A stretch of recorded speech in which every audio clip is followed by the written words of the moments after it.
Hey everybody, welcome to the Polymath project. Yesterday was May 20th, 2020, and I interviewed a good old dear friend of mine by the name of Miguel Rosell. Miguel is an eternal seeker and one of the nicest people you'll ever meet. He has explored and continues to explore many different paths of consciousness, spirituality, self-knowledge, with a very practical approach. He has integrated a number of these practices and disciplines from his own path into a teaching practice, a therapy practice, where he helps others with their healing journeys. One of the controversial areas that Miguel has begun exploring, which he will speak about, is sacred plants and psychedelics. As we know, back in the 60s and 70s, there was a lot more, not only usage, but research from the scientific and medical communities that was very promising.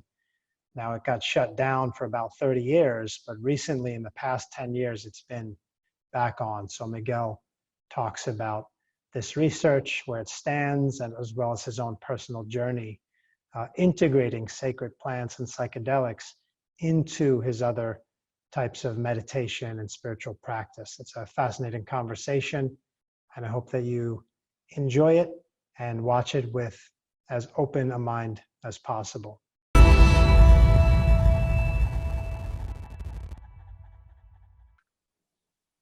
Miguel Rosell, welcome to the Polymath Project. It's great to have you, brother.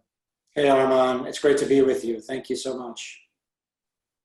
We've known each other, as we discussed, quite some time now, and as two seekers of light, of truth, I've personally always come to respect your approach and curiosity and process. I know you've been through so many different types of work and seeking, and can you briefly, in your introduction, talk about your journey in its varied forms and where it leads you to today? Oh, sure, absolutely. It would be a pleasure and a privilege to share with you and your audience. It's just turned 50 earlier this year, but in terms of my consciousness journey, my journey of self-knowledge, entering my 17th year of deep introspection. Back in Happy birthday, by the way. Back in 2003, I was 33 years old and basically just hit the proverbial wall. Felt a deep sense of unhappiness, sorrow, just a deep sense of being lost and not knowing what my purpose in life was. I had been working in the restaurant industry in New York as a chef. I had had the incredible fortune of working under some of the best chefs in New York and training, and it was an incredible experience, but also a very, very difficult life, a life that is very imbalanced, and just got to the point where I just couldn't take it anymore. And one day I literally was working at a restaurant that we had just opened. It was a high profile place. The pressure was incredible. We were working like 6 days a week, 14, 15 hours a day. I was just completely spent. And one morning I just woke up and I decided to buy a one-way ticket to Sydney, Australia. And I was just gonna fly the coop. And something inside me basically just said, it's time for a change. And lo and behold, one of the most powerful synchronicities that I've ever experienced, that same day, I purchased the one-way ticket online in the morning. I went to work, and that same night, a prominent chef from Australia who had one of the best restaurants in Sydney came in to eat at the restaurant. And I was obviously blown away. I definitely took it as a sign. Long story short, we ended up talking after his dinner. He came back the next day and actually offered to sponsor me to immigrate to Australia legally. And again, I took that as this incredible sign. I'm supposed to be doing this, but long story short, I end up selling all of my material possessions, and I get to Australia thinking that this is just going to be the adventure of a lifetime. And when I got there, I realized that, wait a minute, I don't want to cook anymore. And I basically told the chef, I'm so sorry, but I just need to spend some time traveling around. So I ended up taking 2 months and just traveling around the country and meeting people and exploring. And there was this incredible sense of freedom and liberation. But there's only so much you can do that. And at the end of the 2 months, I started realizing that I had moved to the other side of the world, but there I was with all of my unresolved issues and sorrows and lack of self-knowledge. And I realized that I was running. The long and the short of it was that I was essentially running away. And so I ended up coming back to New York. And shortly thereafter is when I began the process of looking at my life, of examining my life, and just started taking steps. That's beautiful. So 17 years later, and now I know you're out on the West Coast, and tell us about your current practice, in brief, what you offer to the clientele that you work with. Sure, yeah, I'd love to share that. So just backtracking a little bit, when I came back and I started my work, I started working with a teacher who offered bioenergetic counseling, Ron Baker, which I know you're familiar with him as well. And that was the crux of my work. And through this process of learning about myself and understanding my own particular patterns, limiting patterns of behavior, understanding the gaps in my own upbringing, I realized that this was such a powerful, powerful path that I ended up training with Ron, and that's actually what I offer. So the work that I do, which I describe as guided core integration, is a derivative of bioenergetics. It's basically an approach where you go back into your early years and you understand what your particular needs were.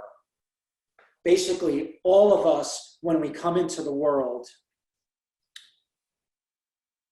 in order to become a fully developed and empowered emotional adult by the time that we're 18, we need to go through several stages of emotional development. So again, by the time you're 17 or 18, we have the physical body of an adult, but very few of us have a corresponding adult emotional body. And that's because we live in a world that has very primitive emotional education. And so understanding what our specific needs are during these stages is vital to this process. So essentially what I do with my clients is I take them through this process, which is essentially a way of reparenting your own nervous system and your own emotional body. Going back, understanding what specific needs weren't met, simultaneously understanding the different defenses or strategies, if you will, that we develop to cope and compensate for the fact that our needs weren't met. If I could elaborate a little bit on Sure. that.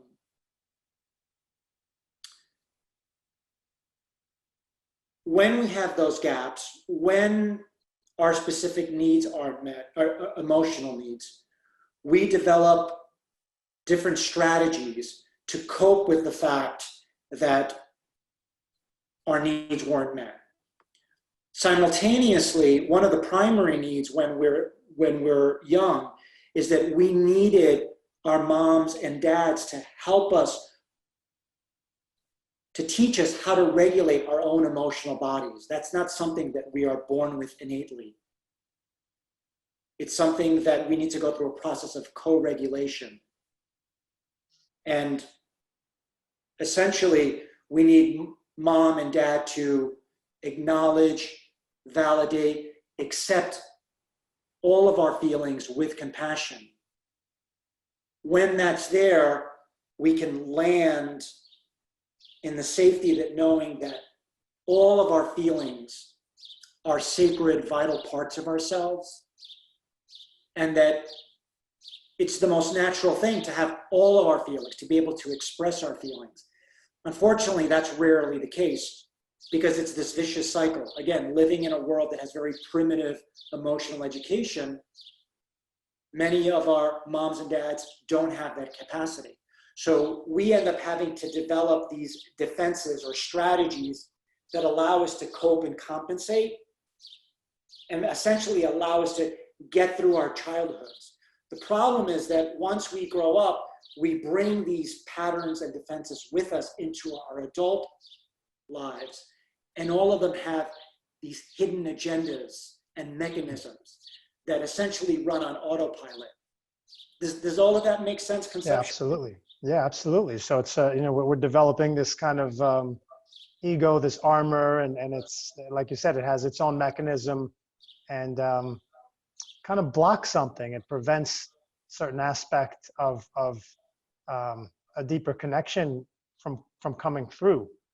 And it's hard to even know when we have that, which is why I think the service you're doing for people, and I know you've been through the process, and each of us, and even as a teacher, still going through the process in your own ways, and I can relate to that. And as I said before, have great respect for the scientific approach, let's say, that you've taken to explore anything and everything that could possibly help you and others to work through those mechanisms that you're discussing. Yeah, and thank you for adding that, Armand. That's a really, really important point. It's that where we do disconnect from our authentic selves. And so we end up living our lives essentially being ruled by these hidden forces, if you will, that basically dictate how we're going to operate. But very few of us are actually living authentic lives because we don't feel safe. We don't feel worthy. We don't feel that we even have the right to be our authentic selves. And so we basically just engage in these mechanical and limiting behaviors, whether it's, we're looking to please other people. We're just not being true to ourselves. And through the process of understanding yourself, understanding your patterns, you can begin the process of separating and releasing those limiting patterns and behaviors, and then stepping into more authentic ways of being. Right. Then the great news is that we live in a time now that we have access to so many different modalities and pathways that can essentially bring us there. That's the great news, that there's no one path that has the monopoly on helping us come back to our authentic selves. Sure. And learning. I agree. Yeah, I agree with that. I think the challenge that can arise there is that one might feel overwhelmed or unsure of how to be as courageous as, let's say, you were, to explore all these different modalities and then find a way to make choices or even integrate them, which I think is an integrated approach. I'm a big believer in an integrated approach that even combines multiple modalities. I know other people are a bit more purists, saying, you find what works, and each system is whole and can be whole within itself. And so sometimes mixing, has different, maybe unintended results. So I think on that note, I'd love to delve into part of the core of our topic here, which is after all these years of work in different types of, call them healing arts and bioenergetic integral works, where there's, as I know, and we've shared different practices that have helped you grow and better understand yourself, this self-knowledge that you talk about having gained. Why is it that you, again, I know there's the curiosity aspect and the aspect of just trying to understand other pathways.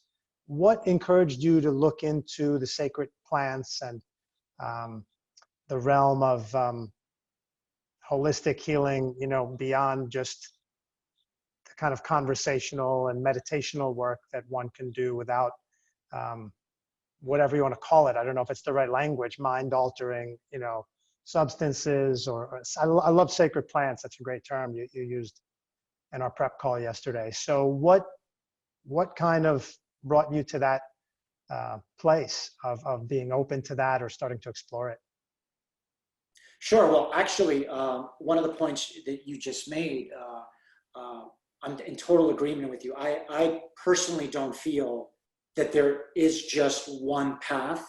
And my personal experience, the different paths and modalities that I've engaged in, they've all been helpful, but there hasn't been one specific path that basically has helped me to get to this place of you know, feeling complete or feeling that I'm whole, and I'm not there yet.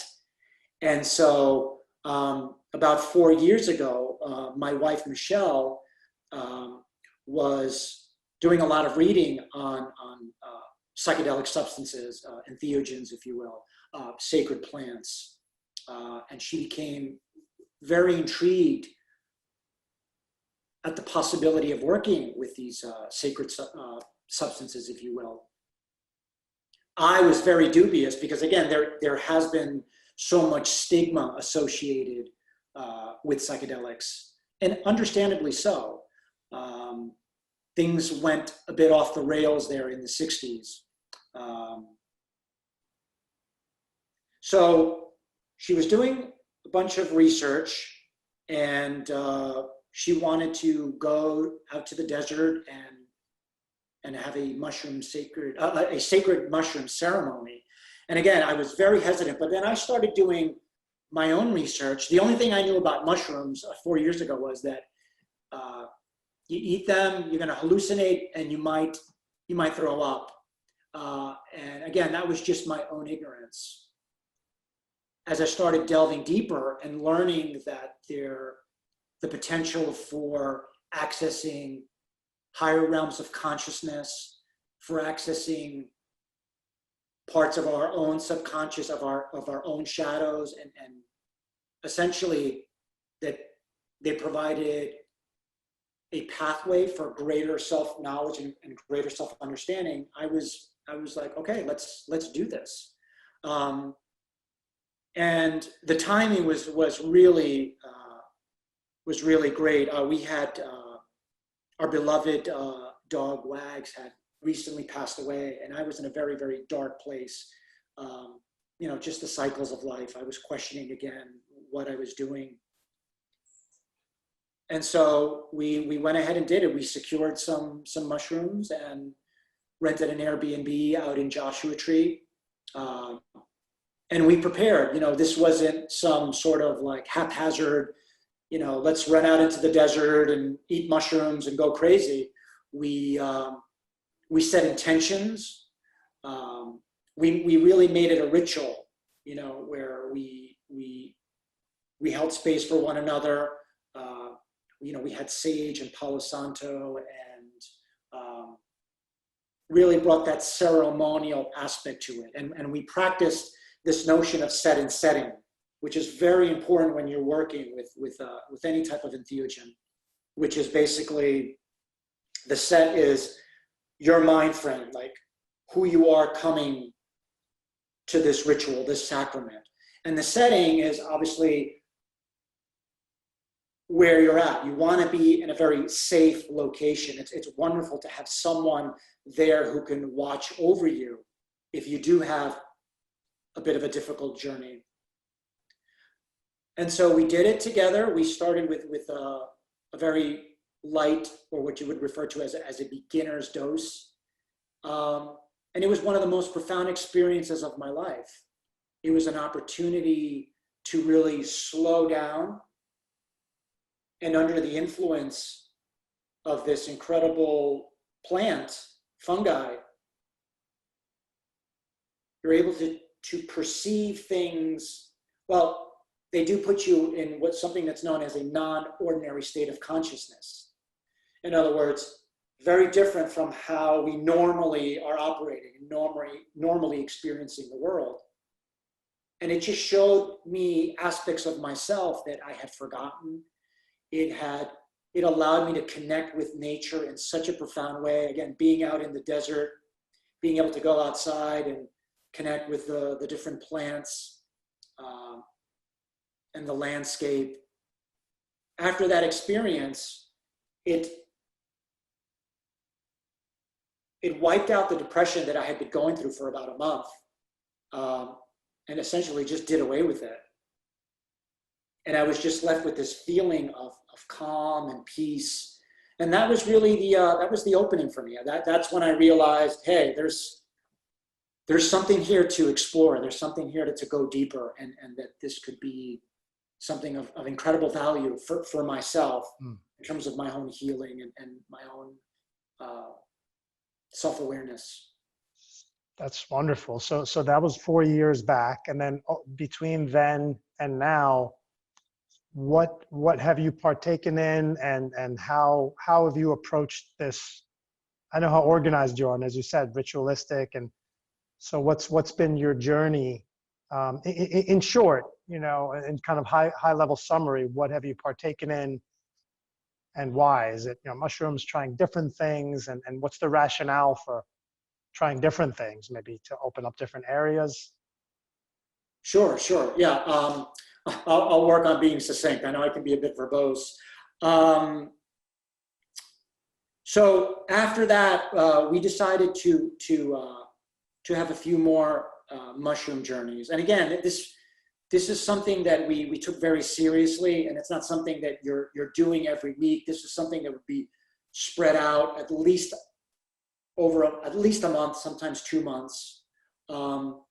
So we engaged in several mushroom journeys where it was just the two of us. And then from there, I ventured out to work with ayahuasca. Now, ayahuasca is a sacred tea that comes from the Amazon, that comes from the indigenous tribes of the Amazon. And it's something it's becoming much more prevalent. I mean, it's that this medicine and this ritual has come out of the Amazon. It's actually, it's being served in all different parts of the world. And certainly here in Los Angeles, there's a lot of underground groups working with this medicine. And so I started finding groups here in LA that would just gather and talk about psychedelic research that would offer some support. And then just by making my rounds in that community, you start connecting with like-minded souls. And I was able to find my way to a local shaman and a local group that would serve ayahuasca. And then that became my path for a solid 2.5 years, where I was, let's say over the period of 2.5 years, what is it, 30 months, I probably engaged in about 22 ayahuasca ceremonies. Oh. And in addition to that, I had a couple of experiences with a very powerful psychedelic that comes from a toad in the Sonoran Desert, the Bufo alvarius toad.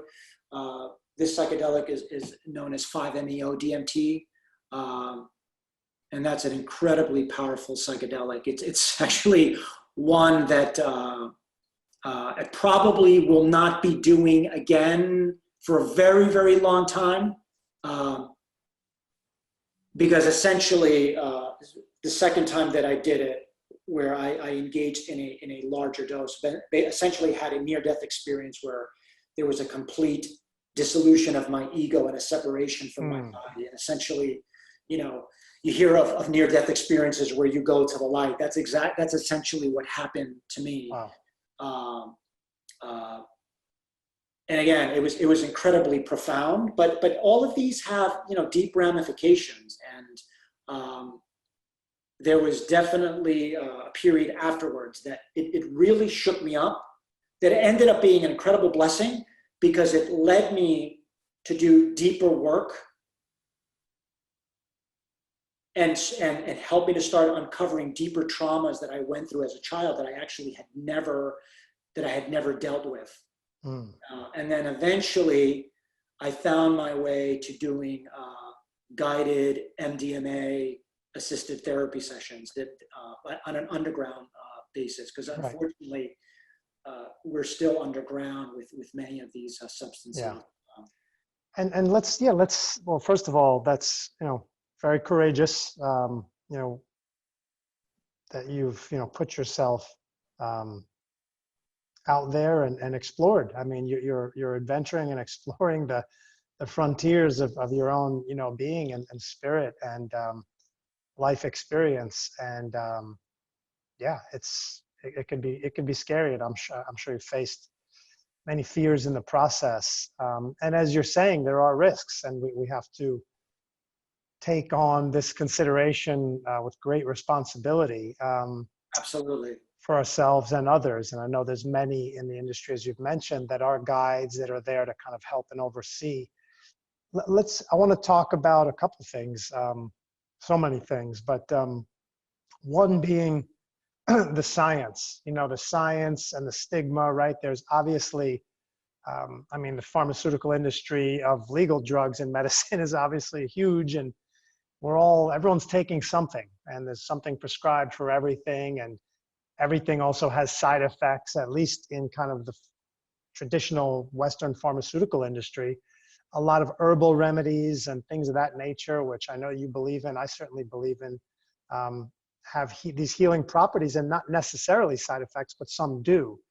And everything has to be dosed correctly. So I know you're not a scientist necessarily per se, but you're a personal scientist. And like you said, you've got 40 plus experiences under your belt. So I mean, both from your personal science, but also from the science you've looked at, I mean, what's actually happening in the scientific community with some of these alternative healing remedies? Do you think it's to the point where, I know in the 60s and 70s, there was more active research. What's happening now that you're aware of? And where can we, you know, maybe learn a little more? Sure. Yeah, well, that's, I don't think I would have actually jumped into this realm 4 years ago if there wasn't scientific research going on. And once I did some just initial exploration and saw that there was so much research going on. See, the unfortunate thing that happened, if we could just talk about the 60s a little bit, when LSD was actually first synthesized back in the 40s by Albert Hofmann, they were actually using LSD therapeutically. They were actually, psychiatrists were actually having therapy sessions using LSD. And at the time, it was a miracle drug, and the potential for it, there was so much excitement because it was like what penicillin was to like regular medicine. Because psychiatry, with all the incredible inroads that they had made, there was still a long way to go. So in the 60s, very infamous figure named Timothy Leary up at Harvard, along with a fellow professor named Richard Alpert, who eventually became the spiritual teacher Ram Dass. They were experimenting with mushrooms and LSD, and Timothy Leary sort of took it upon himself to be the spokesman for LSD, and he was really encouraging everyone to take LSD. And President Nixon at the time called him the most dangerous person in America. It was a very turbulent time, the Vietnam War, and the counterculture, and things went off the rails. And essentially the government shut down all research. So we lost about 30 years of research. Because here's the thing, Armand, to this day, we do not know what psychedelics are. Perhaps I think it's safe to assume we would know a hell of a lot more if research had continued for those 3 decades. Again, the great news is that over the last 25 years, they've started doing legal research again. And some of the results that are coming out now are incredible. I can highlight a couple of research projects that have been going on. There's an incredible organization named MAPS, the Multidisciplinary Association for Psychedelic Studies, which was founded by Rick Doblin. Rick Doblin knew back in the 70s the incredible healing potential of MDMA, which is what many people know as the club drug of ecstasy. Again, MDMA was something that was being used therapeutically. It was actually legal. But then, like LSD, it made it out onto the streets, became a club drug. Drug dealers started cutting it with, dangerous other substances. And it became very, very controversial. And MDMA was classified as a Schedule I drug. In other words, it's a drug that has no medicinal value. So MAPS is a privately funded nonprofit that has been doing research with MDMA. And they are currently in phase 3 of the clinical trials. The first 2 trials went exceptionally well, and the FDA has continued to approve ongoing studies. And so if phase 3 continues to go as well as the first 2, the hope is that the FDA will actually reclassify MDMA within the next year to 2 years from Schedule I to 2 or 3, where it could actually be used therapeutically. And so essentially what they have found with MDMA is that in a very, very high percentage, somewhere from like 65 to 75% of the participants in the different trials who were suffering from treatment-resistant PTSD. In other words, their form of PTSD was so severe that traditional therapies, psychotherapy, psychological therapies would not have any impact. And when these individuals suffering from this horrible affliction would come into the trials and basically work with therapists, my understanding is that what they would do is it would be a 10-week period where there would be 3 applications of MDMA with 2 therapists present. Again, this is not about just taking this drug and getting high. There's an approach here. There's intention, and there's a therapeutic aspect to it with trained therapists. I know the overwhelming majority of participants were no longer diagnosed with PTSD. In other words, they were essentially cured. They were healed. They were cured after that 10-week, 3-session program. And as you said, not recreational or haphazard. This is with intention, with structure, with guidance, and it's in let's say over 50% of the cases, curing people that aren't being helped by other psychological treatments or even medicinal, even pharmaceutical treatments, which as we know have side effects and you have to depend on and take forever. That's profound. And so you think it's pretty close to well, it's close in the sense that they are in the phase 3 clinical trials, and this is the final phase. And the expectation is that this is going to be approved, because we're living in a time now where there are so many of our fellow citizens who are suffering from PTSD. There are so many veterans because of the wars that we were involved in both Iraq and Afghanistan, who are suffering from PTSD. So many veterans are committing suicide on a daily basis, and not just veterans. There's so many people who have experienced severe trauma from their early years. And if I can just share a personal experience in terms of having some personal knowledge of why this drug is so helpful.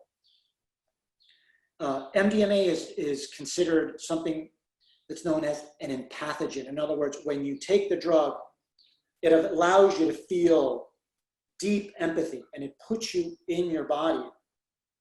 And again, having had two experiences, being able to go back into my childhood and bring forth some traumatic experiences that I went through that I was actually never able to discuss in my own therapeutic work. I was able to revisit these traumatizing experiences and with my therapist explore them. And through that process of putting it on the table with support, with compassion, with an understanding guide, therapist, the possibility of releasing that and letting it go it's a real possibility. Because imagine if there's something that happened to you that was so traumatic that you can't even talk about it in therapy. How are you going to overcome it? It's impossible. Yeah. So that's or so deeply buried in your subconscious that you've literally wiped it out. You can't, people can't even remember at times things from very early childhood. Yeah. That's well, I'm happy for you that you're continuing to uncover and unfold different layers and levels of your being and all these personality elements. And as you mentioned, in your first 10, 12 years of spiritual work, along spiritual, psychological, emotional work, along different paths, although you made tremendous progress in a lot of ways, maybe built a foundation as well. All this did was add the sacred plants, adding another layer, another level, another possibility, another teacher, so to speak, amongst all the different teachers to just kind of complement and round out your work. I mean, do you see it that way? Do you see it that way more so than like, well, that didn't work, so I had to try this? Oh, no, not at all. Because I know in people's minds, sometimes it's very black and white, like, well, they were in this path and they moved to that path. Oh, now they're in this. And I don't believe that's the way, it doesn't sound like the way you're describing your journey. No, Armand, I find them quite complementary. And again, I do want to stress that I am not an advocate for everyone running out and doing psychedelics. First of all, psychedelics, even as we continue on this movement towards potential legalization and use, and for the use therapeutic use, even when we get there, and I really do think we are going to get there, it's still not for everyone. So let me start by saying that.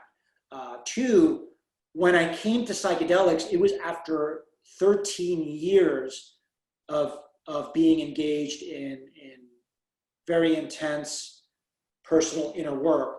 So I had already developed a foundation of self-knowledge and tools to be more grounded. I've had clients in my own healing practice who have come to me who didn't have that foundation of doing internal work for a period of time and decided to do psychedelics as almost like, all right, I want to heal. And we're actually, I want to use the word re-traumatized because ultimately they already had trauma from their past. So I just wanted to preface this next part by saying that this is something that one must tread lightly and really exercise a lot of caution. The great Swiss psychotherapist Carl Jung, one of my favorite quotes by him was, "You must be careful of unearned wisdom." And I think that there are many people who turn to psychedelics thinking that this is going to be some sort of panacea or some sort of quick fix. You know, I'm going to see God and I'm going to be enlightened.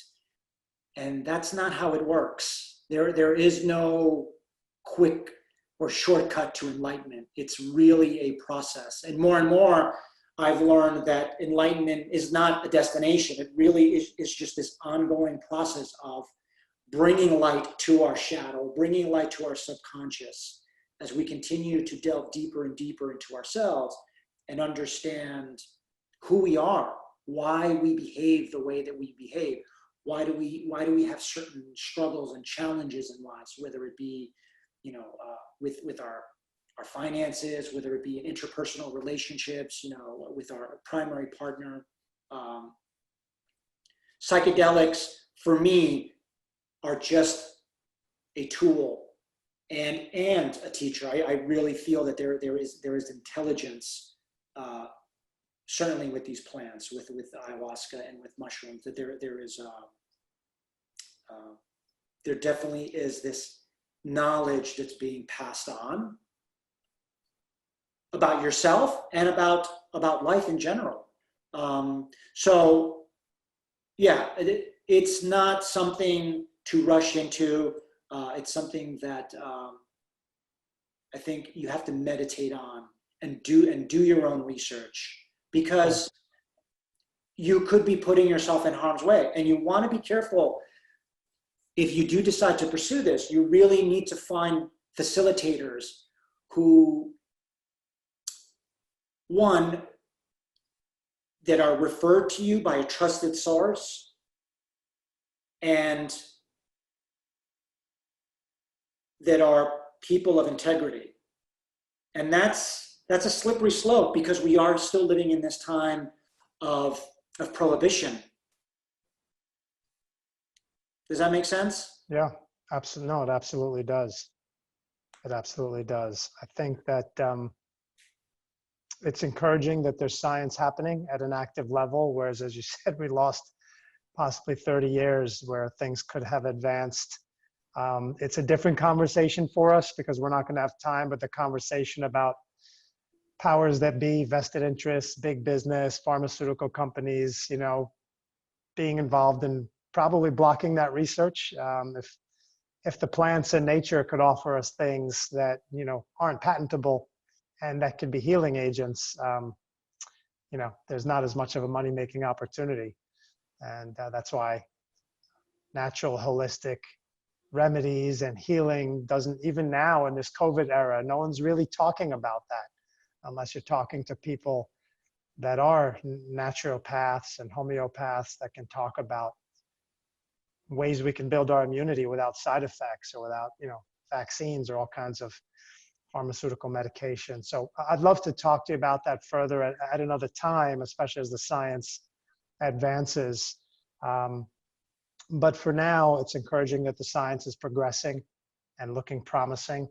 I know you've looked at some resources, you've shared some with me. I could pull some up on screen here, but can you address the audience at this time, Miguel, and offer some type of challenge in light of the context of our conversation, how we're looking to heal ourselves and grow our self-knowledge using different tools, and particularly in light of this area that we're talking about? Call it quote unquote controversial, I guess, and understandably so.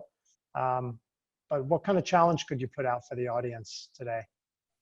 Well, certainly, if for the audience members who feel intrigued or called to potentially explore working with sacred plants or entheogens, again, my challenge would be to do your own research. And it doesn't have to be, it could be a simple step. Watching a documentary, and I believe I've shared a couple of links with you of some recent documentaries that that were released that are wonderful, wonderful starting points. There's actually one, DMT, the spirit molecule. That's actually, I believe, from 2011. But that has many of the big players in the psychedelic medicine community, some of the researchers who are very active today. That's a great starting point, and that's something that can be watched on YouTube. There's also there's a documentary called Fantastic Fungi, which just isn't about psychedelics. It's actually about the miracle world of fungi and mushrooms, and there's so much to be learned about fungi. But within it, they actually do talk about psychedelic mushrooms, the psilocybin mushrooms, and they talk about the incredible healing potential of those sacred mushrooms. So it could be something as simple as reading Michael Pollan's book, How to Change Your Mind. Michael Pollan, the New York Times bestselling author, who was known as a food writer, decided to explore the realm of psychedelics, and he actually threw himself into this world and experienced, because he's he needs to write based on his own experience. So he had a bunch of different psychedelic journeys and wrote a really powerful book. So that could also be a really great starting point. Okay, great. I think that's a great challenge for anyone out there, including myself. You've shared a lot of information, with me over time, and now we have these links. Both, if you enjoy watching a movie or reading a book, whatever your format is. But I think this research for me is something I definitely want to look into. Whatever of that research on maps, I believe, if it's available, or even the Hefter research, I'm personally planning to look deeper into that and share more of whatever my findings are from that. Now, Miguel, just to end off here and round out and really get us back to the introduction to yourself, all these multiple modes of, as you said, tools and teachers that you've been able to follow and learn from and integrate. I know that you offer that wisdom, to others in the form of your own therapy practice. Can you tell us how people that are interested could find you and reach out to you? Oh, absolutely. Yeah, I believe I've shared a link to my website, miguelrosell.com. And I basically see clients in person from my home in Long Beach. I work with individuals and couples, sharing the different paths and modalities that I've trained in.